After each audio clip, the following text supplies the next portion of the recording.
다큐멘터리 역사를 찾아서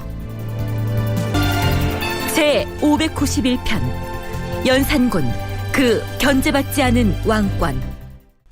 무오사와의 소용돌이가 휩쓸고 간 직후인 연산 4년 7월 29일 사헌부의 관원들이 모여서 의견을 교환합니다. 그 사초 사건에 공이 있다고 해서 연산군이 재상에서부터 의군부의 하급 관원에 이르기까지 벼슬의 품계를 올려주고 포상을 남발한 데 대해서 이 모름지기 대간으로서 팔짱만 끼고 있을 수는 없었기 때문입니다.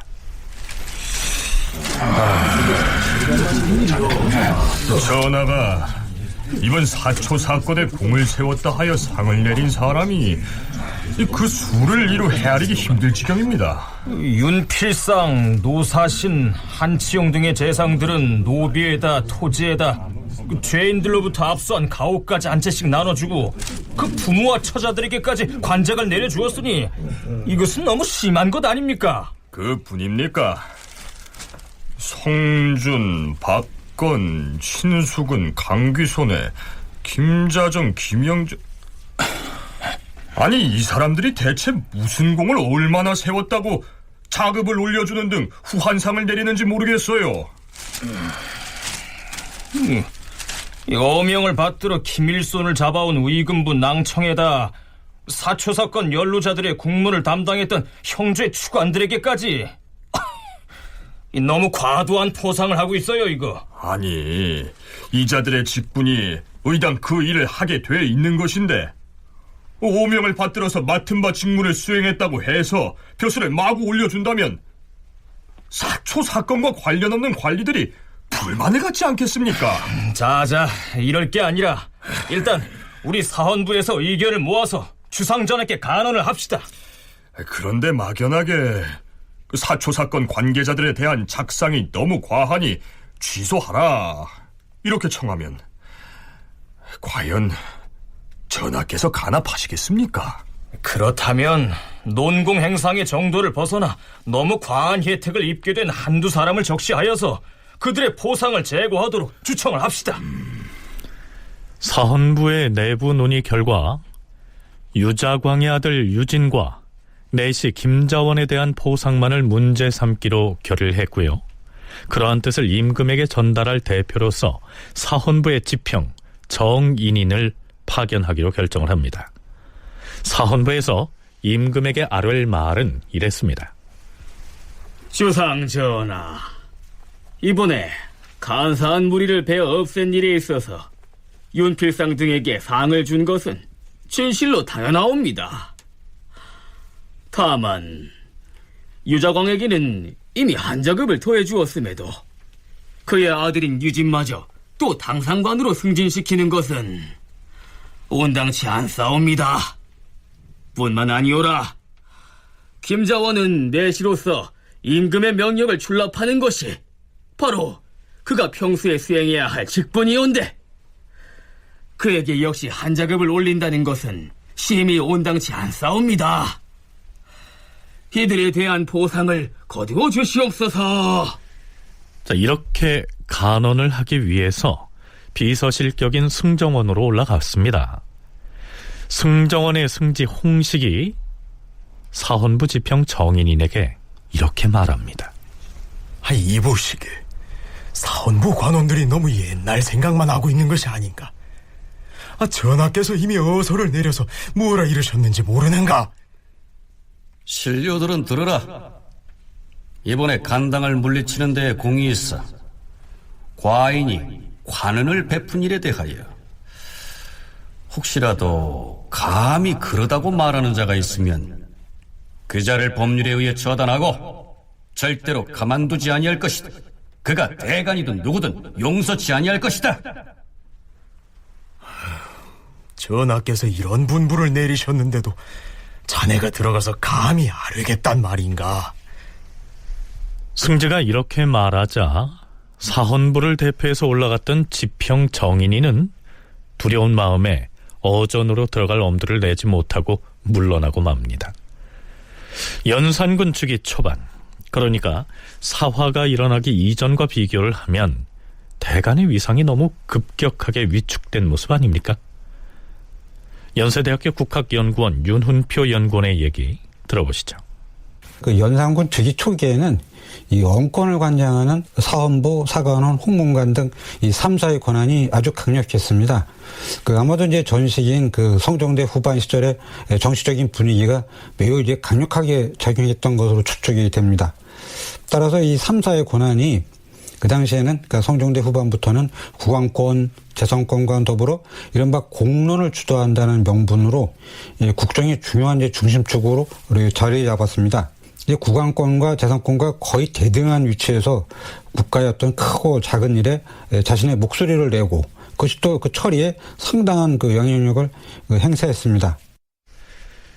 성종 때 후반에서 연산군 즉위 초반까지만 해도 언론 3사로 통칭되는 사헌부, 사관원, 홍문관의 관원들의 이 언관으로서의 권한은 어찌 보면 국왕과 재상의 그것을 오히려 뛰어넘어서 공론을 주도하다시피 했습니다. 그런데 무오사화의 회오리 바람이 스치고 간 이후의 대간의 위상은 한마디로 말이 아니었습니다.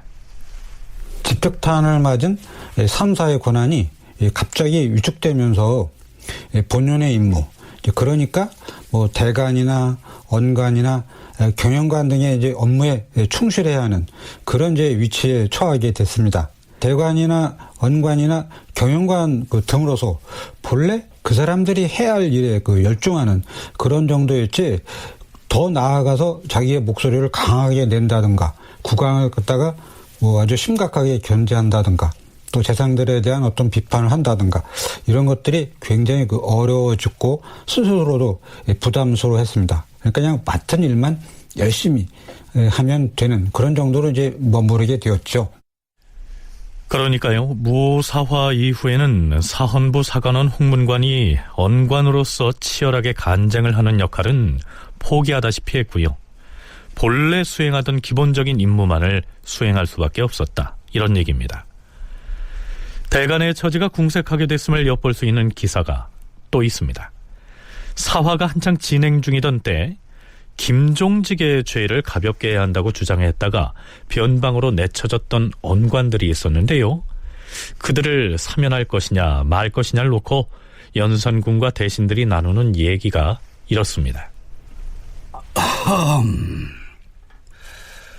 지난번 김종직의 죄를 결정할 때에 그 죄를 가볍게 해야 한다고 간한 대간을 외방으로 부처하였소.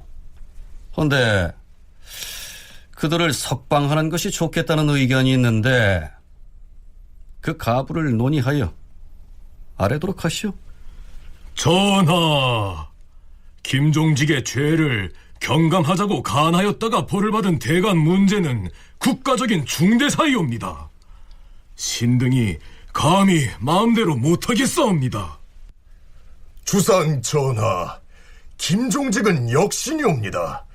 역신 김종직의 죄를 의논할 적에 가볍게 하자고 논기한 자들의 죄를 어찌 용서할 수 있겠사옵니까? 신이 생각하건대 그때 대간이 범한 죄는 매우 중하오나 당시의 사정이 매우 긴박하고 화급하여 아마 잘못 생각하였을 것이옵니다. 전일 대간이 범한 죄는 비록 중하다 할지라도 마땅히 전하의 너그러운 용서를 입을만 하옵니다. 역신 김종직의 죄를 논의에 붙일 적에 경론을 주장한 자는 죄가 진실로 크옵니다. 하오나 잘못된 생각에서 그리하였다면 이는 용서할 만하옵니다. 자, 대간의 임무가요, 본시 간쟁을 하는 것인 바에는 그걸 문제 삼아서 처벌하는 것은 부당한 처사지요. 따라서 임금에게 간언을 했다는 이유로 외방에 내쳐진 것만도 억울한 일인데 국왕과 대신이 용서를 하느니 마느니 하고 있으니까 이 시기 대간의 처지가 그러했던 것입니다. 자, 이렇듯 대간이 국왕의 위세에 눌려서 언관으로서의 구실을 제대로 할 수 없게 되자 이른바 언론 3사의 책임자로 임명되기를 너도나도 꺼리게 됩니다. 연산 4년 11월 10일 연산군은 김영정이라고 하는 사람을 사헌부의 우두머리 격인 대사헌에 임명을 합니다. 자, 그렇다면 새로 임명된 김영정은 어떤 사람이었을까요? 연산군 일기에서는 그에 대해서 이렇게 적고 있습니다. 김영정은 용렬하고 비루하며 아는 것이 없다. 일찍이 함흥 군수가 되어서는 날마다 살림 꾸리는 것만 일삼았을 뿐 백성을 위하여 이렇다 할 정치를 한 것이 없었다. 이때 왕이 대간을 억누름이 날로 심하자 사대부들은 모두 염증이 나서 그 자리를 맞지 않으려고 피하였는데 김영정의 성품이 유순하고 나약하므로 그 때문에 사헌부의 수장이 된 것이다. 그 전에 사신으로 북경에 갔을 적에는 그곳에서 70여일을 머무는 동안에 임금이 여비로 내려준 물품들을 다 팔아서 사복을 채웠다. 그러자 요동의 관리가 그를 더럽게 여겨서 호주사 재상이라 하였다. 중국의 사신으로 갔을 때 요동의 관리가 김영정을 일컬어서 호주사 재상 이렇게 비아냥거렸다는 얘기입니다. 호주는요, 절강성의 후저우를 말하는데요, 거기에서 생산되는 실이 가늘기로 소문이 나 있었습니다. 그래서 그 호주에다가 실사자를 붙여서 호주사라고 하면 아주 가는 실이란 뜻이 됩니다. 자, 이것을 사람의 인품을 빗대서 표현을 하자면 아주 째째한 졸장부쯤 되지 않을까요? 연산군은 대간의 우두머리 격인 사헌부의 대사원 자리에다가 유순하고 나약하고 게다가 무식한 사람을 일부러 앉힌 겁니다. 이러한 인물을 임금이 일방적으로 대사헌에 제소하는 건 예전 같으면 어림도 없는 일이었죠. 서울대학교 규장각 송웅섭 선임연구원의 얘기 들어보시죠. 대간 제도가 운영되는 과정들을 잘 보면 일종의 그 자율적 인선들이 이루어지거든요. 자기들 스스로가 강직하지 못하다고 판단이 되는 사람, 또는 여러 가지 무리를 일으킨 전력이 있는 사람, 이런 사람들은 그 이조에서 대간에 의망을 하더라도, 그래서 국왕이 그것을 사인을 해서 제수를 해서 그 대간직에 임명이 되더라도 저 사람은 간관으로서의 자격이 없습니다라고 거부를 하는 거죠. 그리고 일종의 서경이라고 하는 그런 권한들을 행사를 해서 사인을 안 해주는 거죠. 임명되지 못하도록 막기까지 했습니다. 이게 이제 성종대의 상황이고, 연산대 초반에도 이런 상황들이 있었는데, 이제 무오사를 이제 경험한 다음에 그와 같은 행태들이 이제 일어나기가 쉽지 않았던 것이죠. 예전 같으면 사헌부의 관원들이 들고 일어나서 김영정은 대사원이 될 그릇이 되기에 턱없으니 어명을 거두시라, 이렇게 주청을 하고 임명장에 서경, 즉 사인을 하지 않는 방식으로 국왕의 인사조처에 반기를 들었을 텐데요, 이때에는 감히 그럴 엄두를 내지 못했던 것입니다. 연산군의 대사원에 대한 인사발령을 통해서 짐작할 수 있는 것처럼 이제 사헌부나 사간원에게 예전과 같은 강력한 언론 기능이나 탄핵 활동을 기대하기는 어렵게 돼버린 것입니다. 이 언권이나 이 탄핵권이라고 하는 게 아주 막강한 권한이었습니다. 여전히 정치적인 비중은 만만치 않았는데, 그런데 이게 그 성종대 후반이나 무오사와 이조처럼 그것이 강하게 왕이나 대신들에게 아주 강력한 목소리를 내고 자신들의 어떤 의견에 따르지 않으면 안 된다, 이렇게 아주 심차게 그리고 아주 혹독하게 그 주장할 수가 없게 되었습니다. 그냥 경국대전이나 과거 했던 그런 어떤 그 일반적인 업무에 규정이 충실해서 거기에 그냥 따라가지고 할 뿐이지, 그 종전처럼 어떤 강한 자기 어떤 그 위상과 위신을 가지고 국왕이나 대신을 견제하거나 심지어는 그들을 그 억누르는 그런 것들은 이제 도저히 할 수가 없는 그런 이제 분위기가 형성이 되었습니다. 자, 그렇다면 무오사화 이후에는 대간이 일체의 간쟁을 중지했을까요? 그건 또 아니었습니다. 무오사화가 일어난 이듬해인 연산 5년의 실록 기사를 보면 유자광에 대한 탄핵 기사가 이어지고 있는 점이 좀 이채롭습니다. 자, 대간의 유자광에 대한 탄핵 사유는 어찌 보면 사소한 일이었죠. 전하, 신유자광은 맛있는 것을 보면 주상 전하께 헌상하고 싶은 마음을 어찌 할 수가 없사옵니다. 이런 연고로 신이 함경도에서 돌아오면서 사리를 헤아리지 못하고 전하께 먹을거리를 헌납하였사온데 지금 대간의 논박이 이토록 심한 지경이니 물러나서 죄를 기다리겠사옵니다. 경은 대간의 탄핵에 개의치 말라. 대간이 유자광을 탄핵한 사유가 이 유자광이 임금에게 맛있는 먹을거리를 헌상했기 때문이란 것입니다. 자, 얼른 이해가 가지 않죠? 유자광은 무슨 일 때문에 함경도에 갔던 것일까요?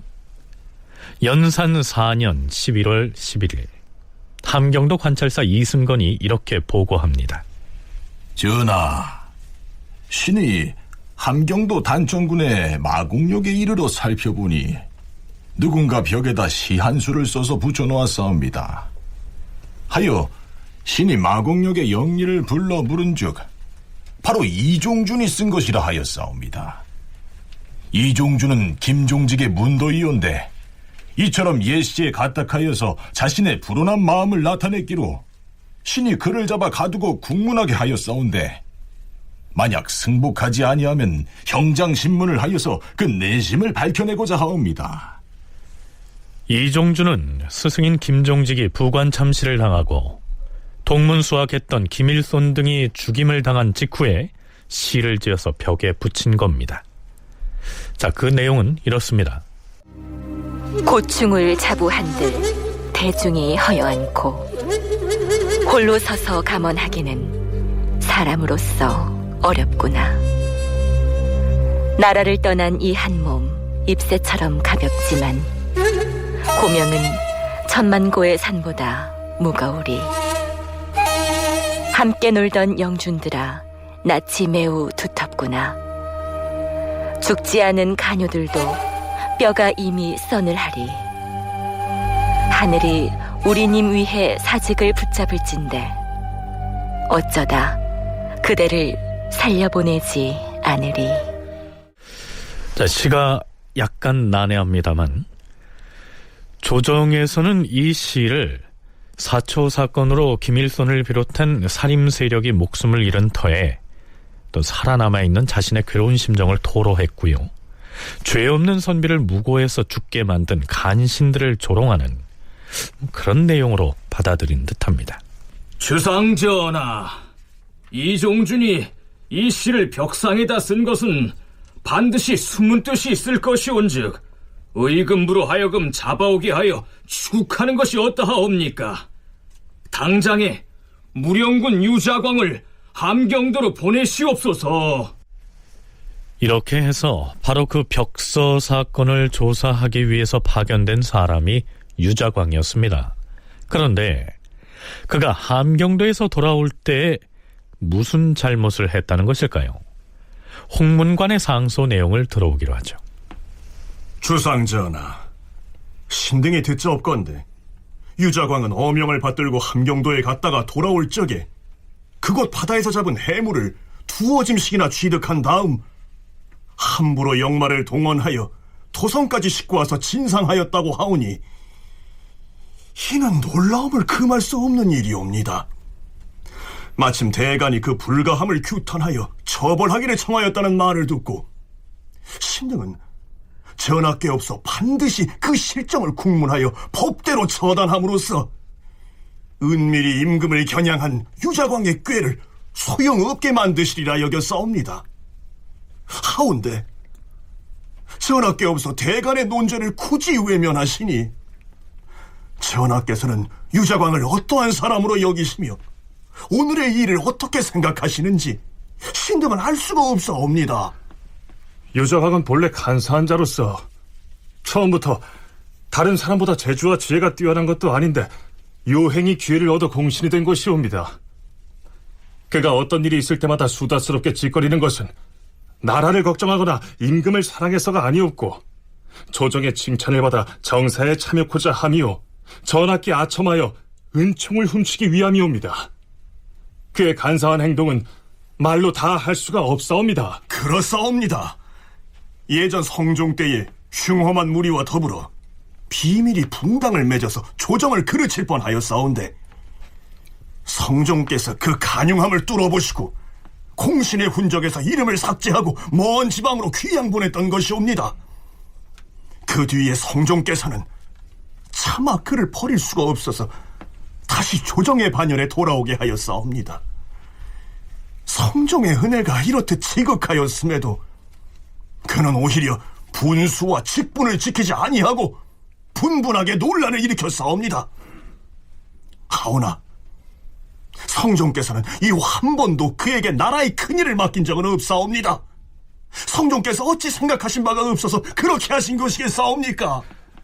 전하께서 즉위하신 후 그는 교활한 관계를 품고 기회만 얻으면 그 술책을 들고 나서오며 이번에 함경도에 출사하였다가 돌아올 적에 사사로이 물품을 헌납한 것을 보면 그 용심을 가히 알만하옵니다. 옛날 한나라의 신하 장건이 서역에 출사하였다가 포도 등의 먹을거리를 갖고 와서 한무제에게 바쳤는데 후일의 논자들은 음식물로서 군주의 욕망을 채워준 장건을 더럽게 여길 뿐만 아니오라 한무제 또한 욕심이 많았다는 비난을 면치 못하였사옵니다. 자, 그런데요, 홍문관의 이 상소 내용을 보면 사사로이 임금에게 먹을거리를 진상한 잘못을 지적하는 차원을 넘어서서 유자광을 아예 간신 취급을 하고 있습니다. 자, 좀 더 들어보시죠. 전하, 지금 유자광이 가져온 전복과 굴은 이미 각도에서 진상하는 곡물이 있어서 모자라는 것도 아닌데 유자광이 역마를 급하게 발동하여 전하께 바친 것은 은총을 노리고 아첨한 것에 불과하옵니다. 전하, 신하로서 지방의 군현에 출사하였다가 신선한 물품을 보게 되면 누구인들 전하께 바치고 싶은 마음이 없겠사옵니까? 하오나 진실로 군주를 받드는 길은 정당한 공상으로만 해야 하는 것이오, 개인이 사사로이 바칠 수는 없는 것이옵니다. 전하께서도 혹 유자광이 충성한다고 여기기 때문에 처벌하지 않는 것은 아니옵니까? 유자광은 전하께서 근래 약간 신임하는 모습을 보이시었고 또한 이번에 옥사를 심리하는 중대사에도 참여할 기회를 얻게 되자 분수를 뛰어넘는 마음을 품었던 것이옵니다. 또한 신등이 듣자옵건대 당초 그 해머를 채취할 적에 그 도의 찰방들을 함부로 착출하여 각 고을의 수송을 독촉함으로써 함경도 전체가 소란하였다고 하옵니다. 이렇듯 법을 농락하고 백성을 소유한 죄는 당연히 응징되어야 하옵거늘 전하께서 이를 징벌하지 아니하심은 허물이 적으니 책할 것이 없다는 뜻이 아니겠습니까? 전하, 대저 국가를 그르치는 간사한 자가 어찌 드러내놓고 배역한 행위를 하여 그 임금을 위태롭게 하겠사옵니까? 반드시 겉으로는 충성을 바치는 척하면서 속으로 속임수를 써서 그 임금을 그르치고 또한 국가의 일을 그르칠 것이옵니다. 지금 유자광은 역마를 함부로 증발하였고 참남득에도 관리를 함부로 동안하였사온데 훈공에 있는 구신이라 하여 징계하지 아니한다면 그 죄가 쌓이고 악이 크게 이르게 될 것이옵니다. 엎드려 원하옵건대 전하께서는 대간의 말을 좇아서 유자광의 죄를 처단함으로써 여러 사람의 경계로 삼으시옵소서. 자, 물론 연산군은 유자광에 대한 홍문관의 탄핵을 받아들이지 않습니다. 자, 그런데요, 무오사화를 일으키는 데 가장 중요한 역할을 했던 사람이 바로 유자광 아니었습니까? 그렇다면 당연히 그에 대한 연산군의 신임도 매우 두터울 법한데요, 대간이 이렇듯 거친 표현으로 탄핵을 해도 괜찮을까요? 연산군이 그 유자광 때문에 무오사화를 전개시켰는가라고 하면은 그거는 조금 달리 볼 여지가 있어요. 그러니까 전반적으로는 워낙 연산군 초반에 대간의 어떤 발언권이 강하고 그 연산군과 충돌하는 일들이 많으니까 그런 것들을 이제 저지하려고 했던 연산군의 의도가 가장 중요한 부분이라고 얘기할 수 있었고, 그 와중에서 유자광과 이극돈이 제기한 사초 문제가 사실 중요한 발단이 되는 것이죠. 그런 측면에서 봤을 때 사화 이후에 대신들의 권한이 강해졌다. 일정 정도 그런 부분이 있죠. 왜냐하면은 워낙 대간들의 기세가 셌는데 그런 것들이 수그러드니까 대신들이 대간의 견제로부터 조금 자유로워질 수 있는 부분들은 있습니다. 자, 송웅섭 선임연구원의 얘기는 연산군과 대간 사이의 갈등이 심각한 지경에 이르자 유자광이 이를 이용하고자 사초 문제를 빌미로 제공을 했을 뿐이지 실제로 사화 자체를 주도한 쪽은 국왕인 연산군이었다는 얘기입니다. 따라서 연산군과 유자광이 두터운 신뢰관계로 결합되어 있는 것은 아니란 얘기입니다.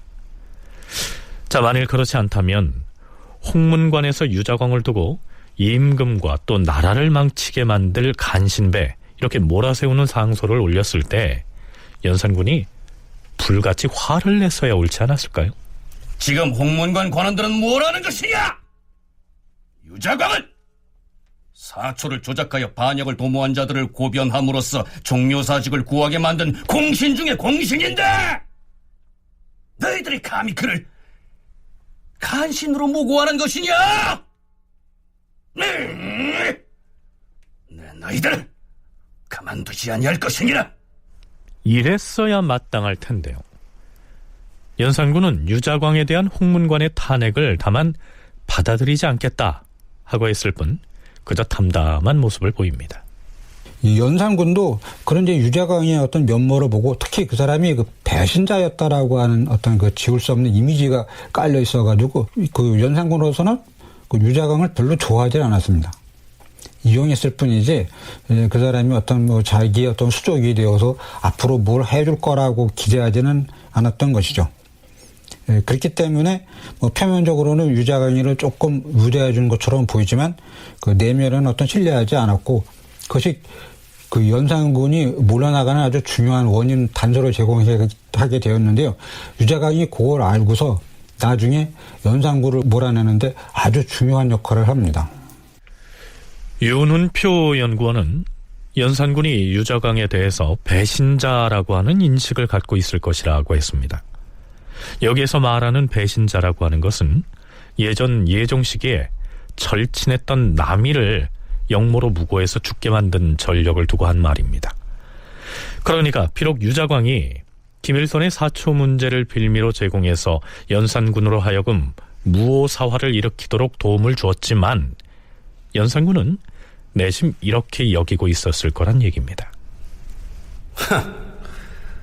유자광 니놈이 이번 사초 사건에 공을 좀 세웠다고는 하나 나는 네가 옛날에 남이를 배반하였듯이 언젠가 과인 또한 배신할 놈이라는 사실을 다 알고 있느니라.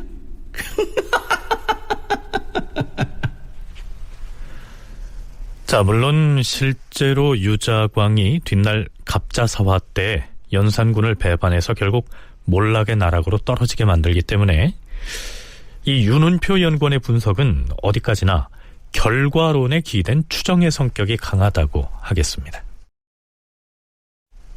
우리가 무오사화라고 부르는 사초 사건의 발단과 또 전개 과정에서 그 실상을 들여다보면 유자광이 누구보다도 큰 역할을 했지만 사화가 끝난 뒤의 농공 행상을 보면 연산군은 윤필상 등의 대신들보다는 한 단계 낮은 포상을 내립니다. 유자광이 아무리 모사를 잘해서 임금으로부터 그 공을 인정받는다고 해도 그는 기본적으로 서울 출신이라고 하는 한계를 지니고 있었던 겁니다. 조선의 어떤 유교화가 아주 심화되고 그때 적서의 차별이라고 하는 게 전보다 점점 더 강해지는 어떤 사회적인 분위기가 형성이 되었습니다. 유자광으로서는 도저히 이건 혼자 막을 수가 없었습니다. 그래서 그 이상으로 더 올라가야 되는데, 그러니까 더 높은 자리로 올라가야 되는데 그 비상은 불가능했습니다. 종전보다 표면적으로는 덜 무시를 당했는데 심층적으로 보면 결코 나아진 것이 없습니다. 오히려 이제 무오사화를 주도했다는 그 이미지가 더해지면서 사대부 전체의 어떤 공공의 적, 간신, 악신의 어떤 전형적인 이제 인물로 꼽히게 되었습니다. 그래서 이 표면상의 어떤 대우와 달리 내면적으로는 그 그 사람에 대한 어떤 반감, 불신, 불만 이런 게 점점 더 커져가고 있었다. 그러니까 유자광은 무오사화를 통해서 일정 부분 자신의 입지를 구축한 것으로 보이지만 유림으로부터는 간신 취급을 당하고 있었단 얘기입니다. 어느 날 대간이 연산군에게 한 편의 글을 올리는데요. 대간 자신들이 지은 글이 아니고 이미 성종 19년에 사망한 서거정이 지었던 수직론이란 글이었습니다. 지킬 숫자에 벼슬 직자를 쓰는 이 수직론은 서거정이 생전에 유자광을 빗대서 쓴 글입니다. 무릇 세상 만물은 각각 그 직분이 있다. 소는 밭가리를 직으로 하고 말은 사람 태움을 직으로 하며 닭은 새벽을 알리는 것을 직으로 하고 개는 밤에 도둑 지키는 것을 직으로 한다. 능히 그 직분을 직으로 삼는 것을 수직이라 하며 그 직을 직분으로 하지 아니하고 다른 직으로 대신하는 것을 월직이라 한다. 월직을 하면 이치에 어긋나고 이치에 어긋나면 화를 받게 된다. 예를 들어서 닭이 새벽에 울지 않고 밤에 운다면 사람들은 모두 놀라 괴이하게 여겨서 그 닭을 잡아 죽일 터이니 이것이 월직에서 오는 화가 아니겠는가. 또한 남자종은 밭가리를, 여자종은 배짜기를 직으로 삼아서 집안일이 다스려지는데 만약 남자종이면서 배를 짜고 여자종이면서 밭을 간다면 사람들은 모두 놀라 괴이하게 여길 것이다. 서거정은 무엇이 수직이고 무엇이 월직인지를 여러 사례를 들어서 한참 더 설파한 다음 유자광으로 짐작되는 한 개인을 예로 들면서 이렇게 기술하고 있습니다. 자, 이 대상이 유자광이다 생각하고 들어보시죠. 근래 아무개는 미천한 신분 출신인데 요행스러운 인연으로 공신자코를 얻어서 관직이 일품에까지 올랐다. 그의 직책은 대간이 아닌데도 마치 대간인 것처럼 대간의 직분을 직으로 삼는다. 그는 상소를 올려서 묻 인물들을 비난하기를 좋아한다. 그는 일찍이 상소를 하여 한 대신을 논핵했는데 극구 비난하면서 서너 차례나 소장을 올렸다. 그는 실증도 내지 않고 또 상소를 하여서 의정부의 정승과 육조의 판서들을 차례로 비난하여 조정에 온전한 사람이 없었다. 그는 또 상소하여 승지 한 명을 논핵하였는데 보잘것없는 소인이라고 그건하였다. 그는 궐문에 엎드려 논쟁함이 대간보다 더 심하였다. 그는 남의 죄를 얽어매어서 거짓을 꾸며 상소하다가 훈적에서 삭죄되고 먼 변방으로 유배되었다. 사람들은 모두 말하기를 이것이 바로 월직이 부른 화이다라고 하였다. 군자는 직분을 지키는 것이 귀중한 일이다. 아마도 대간이 국왕인 연산군은 비판하지 못하면서 아주 만만한 유자광을 공격하는 것처럼 보이기도 합니다. 하지만 어쨌든 무오사화 이후에 대간이 바로 이 서거정이 썼던 수직론을 베껴가지고 임금에게 올린 겁니다. 하지만 유자광도 가만히 있지 않고 해명에 나서죠. 전하, 억울하옵니다. 생전에 서거정이 신을 가리켜 말하기를 사람들의 죄를 곧잘 꾸며서 법망에 끌어넣고 거짓을 꾸며서 상소를 일삼았다라고 했지만 이것은 오히려 서거정이 거짓으로 꾸며서 쓴 것이옵니다. 대간이 매양 아뢰기를 신을 도총관의 직책에서 쫓아내면 조정에서 이를 상쾌하게 여길 것이라고 했사오나 과연 신을 쫓아내는 것을 상쾌하게 여기는 사람이 있다면 반드시 김종직이나 김일손의 족당들일 것이옵니다. 신이 함경도 바닷가에서 전복을 가져와서 전하께 진상한 죄가 어찌 조의제문의 뜻을 잘 알면서도 김종직이 반역자가 아니라고 한 대간의 죄보다 무겁겠사옵니까? 자, 유자광의 변명은 한참이나 더 이어집니다만 여기서 줄이겠습니다. 유자광이 스스로의 입지를 다지기 위해서 혹은 자신의 지위를 높이기 위해서 어떠한 방식으로 수직이 아닌 월직을 하게 되는지, 이 문제는 나중에 다시 한번 살펴보기로 하죠. 무사화 직후인 연산 4년 7월 28일 연산군은 대규모 인사를 단행합니다. 한치영을 의정부 좌의정으로, 성준을 우의정으로, 이극균을 좌찬성으로, 유지를 우찬성으로, 유자광을 숙록 무령군으로, 박건을 숭정 좌참찬으로, 노공필을 우참찬으로, 신수군을 이조판서로, 강귀손을 형조판서로, 홍흥을 호조참판으로, 오순을 공조참판으로 임명하였으며, 그랬는데 한 달 보름쯤 지난 9월 15일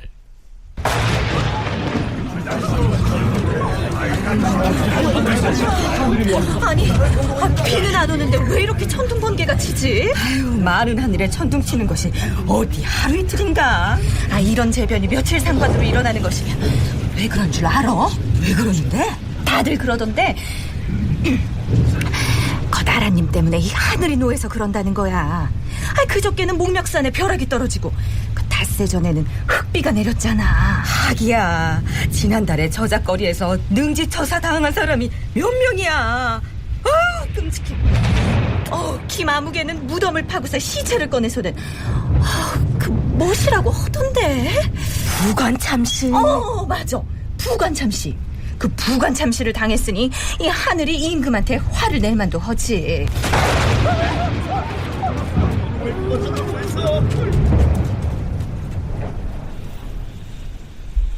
자, 이렇듯 하늘에서 기상이변이 자주 나타나자 새로 임명된 좌의정 한치형, 좌찬성 이극균, 좌참찬 박건 등이 임금에게 사의를 표명합니다. 전하, 요즘 하루가 멀다 하고 마른 하늘에서 천둥이 울리고 번개가 치는 변개가 나타나고 있사옵니다. 이는 곧 천도가 질서를 잃은 소치옵니다. 필시 신등이 이번에 의정부에 새로 임용된 탓으로 재변을 부른 것이 아니겠사옵니까? 청컨대 신등의 직책을 체임하시옵소서. 신을 체임하시옵소서. 허허, 무슨 소리를 하는 것이오? 과인은 개의치 않으니 경들은 체임하라는 청을 거두시오. 요사이 재변이 자주 일어나고 있사오니 원컨대 전하께서는 하늘의 경계를 두려워하시고 또한 조심하고 반성하시어서 이 재변을 소멸시키셔야 하옵니다, 주상전하. 그래, 과인도 하늘의 경계를 두려워하고 매사 반성하고 있소이다. 하늘이 내린 경계를 삼가기 위해서는 미결된 채로 옥에 갇혀있는 죄수들이 없는지 살피시고 무엇보다 부지런히 경연에 아이, 거참! 과인이 언제 경연에 나가지 않겠다고 하였어? 나가고는 싶지만 부왕의 능에 채를 올리는 일이 있어서 경연을 열지 못했던 것이오. 연산군은 사화 이전에도 이런저런 핑계를 대면서 자꾸만 경연을 피하려고 하는 모습을 보여왔습니다. 경연을 부담스러워하기는 사화가 일어난 이후에도 마찬가지였죠. 연산군이 보여줬던 행태에 비해서 경연에 대한 부담감은 꽤 많이 갖고 있어요.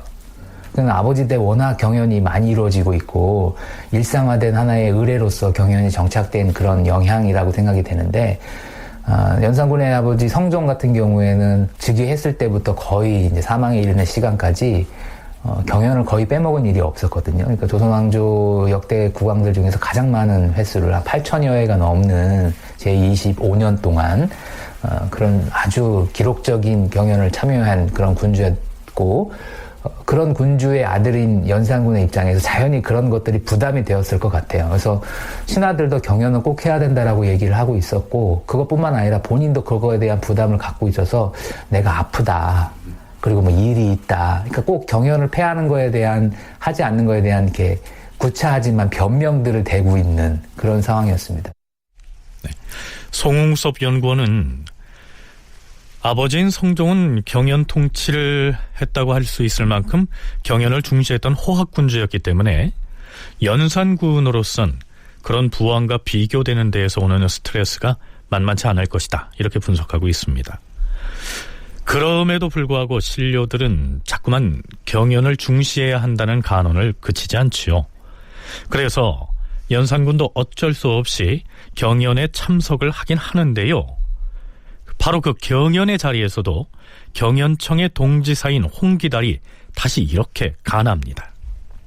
전하, 한나라 환제와 영제는 모두 나라를 어지럽히고 쇠락하게 만들기로는 그 극치를 이루었던 황제였사옵니다. 오늘 경연에서 한나라 역사를 살펴보아서 알 수 있듯이 그들은 경연을 멀리하고 토목공사를 일으키고 낭비와 사치를 일삼아 싸웁니다. 이것이 다 망국의 징조이오니 원컨대 전하께서는 이를 경계로 삼으시옵소서. 경연은 군주가 나라를 다스리는 데 있어서 갖추지 않으면 아니 될 근본이옵니다. 지난해 신이 명나라 사신을 맞이하여 싸운데 그들에게 일부러 물어보았사옵니다. 중국 사신에게 무엇을 물었다는 말인가? 중국의 황제께서도 경연에 나가십니까?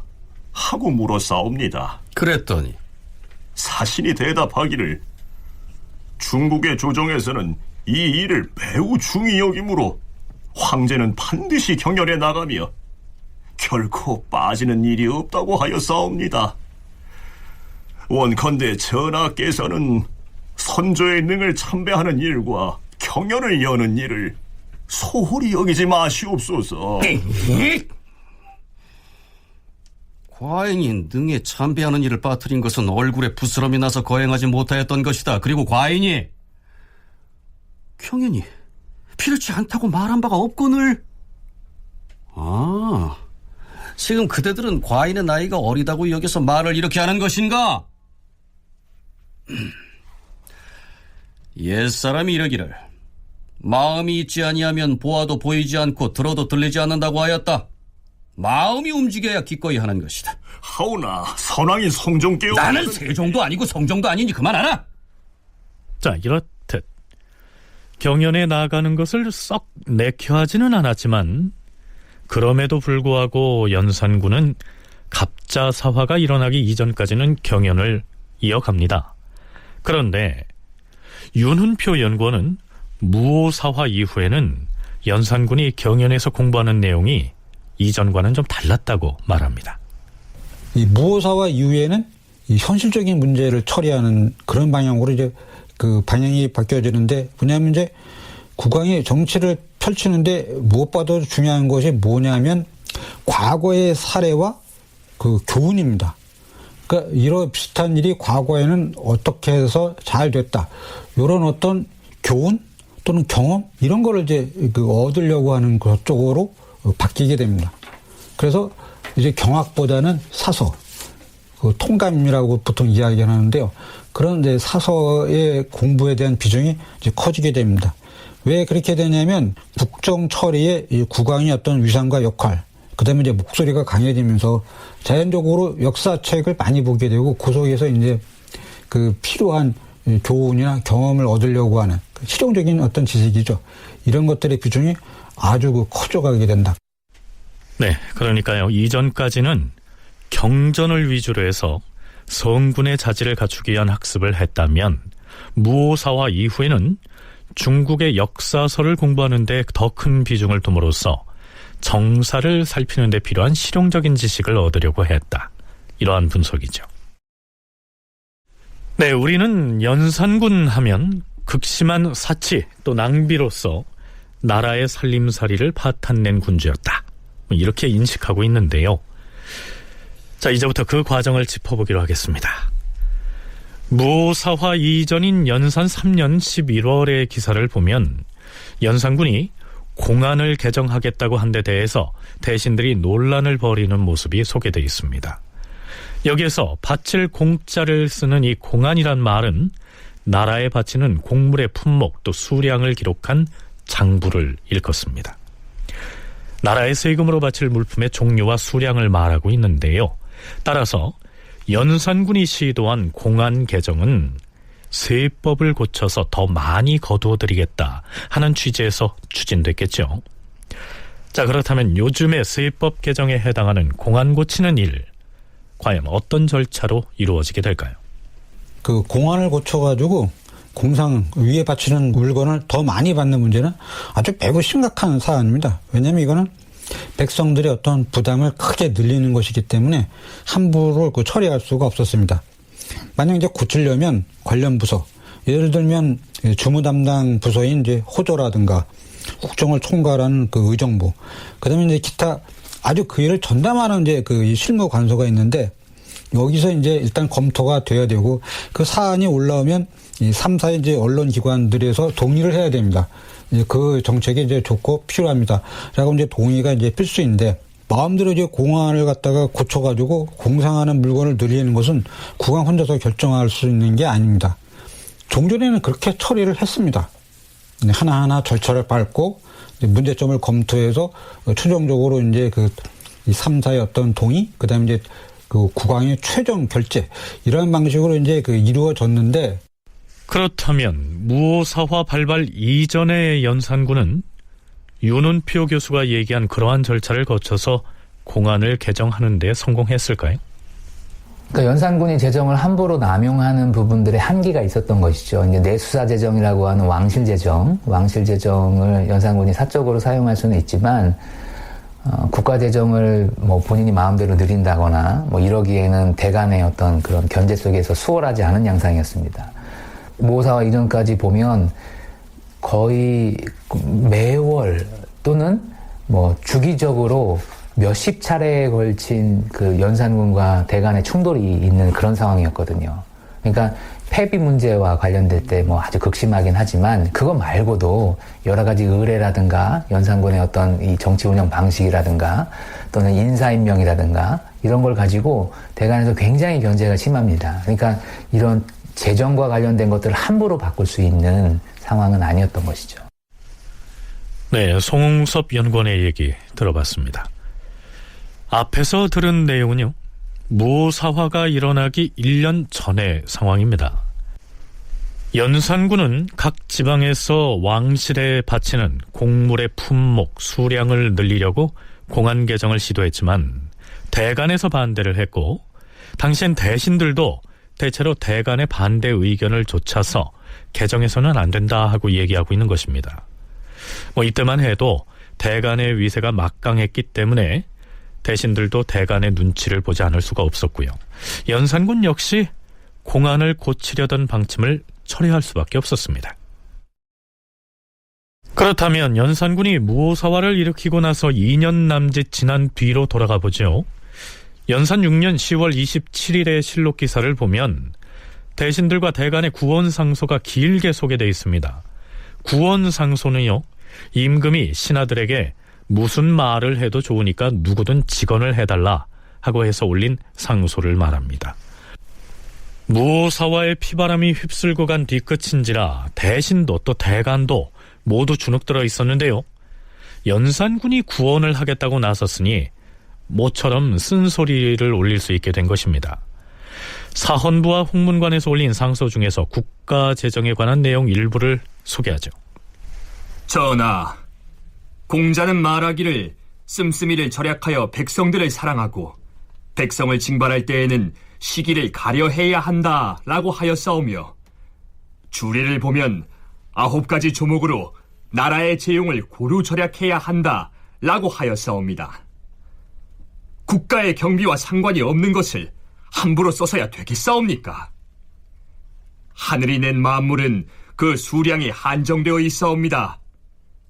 이것을 절약하였으면 백성을 아끼는 것이 되고, 남용하면 백성을 해치는 것이 되옵니다.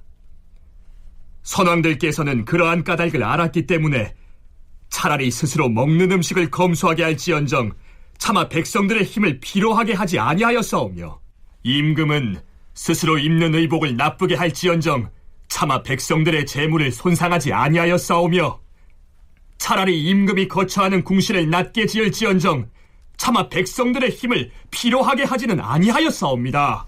자, 대간에서 그동안 별렀던 말들을 쏟아놓을 기세입니다. 이어서 무슨 얘기를 하는지 들어보시죠. 오늘날 우리나라에 드나드는 외선에 식량을 공급하는 문제 때문에 남도지방의 곡식들이 대부분 소진되어 싸웁니다.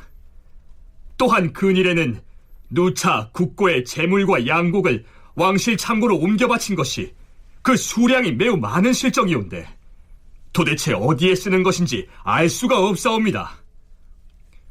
의영고의 물품들은 얼마 전까지만 해도 여러 대에 걸쳐 축적해 놓은 것으로서 이루 다 쓸 수가 없을 만큼 풍성하였는데 지금은 탕진되어 버리고 남은 것이 없는 실정이옵니다. 국고의 물품들은 왕실 창고로 옮겨서 흥청망청 써버렸고, 그럼에도 불구하고 궁중에서 필요한 물품을 보관하는 의영고는 텅 비어버렸다. 대간의 지적이 이러합니다. 연산군의 사치와 낭비가 이러한 상황을 초래하게 된 것입니다.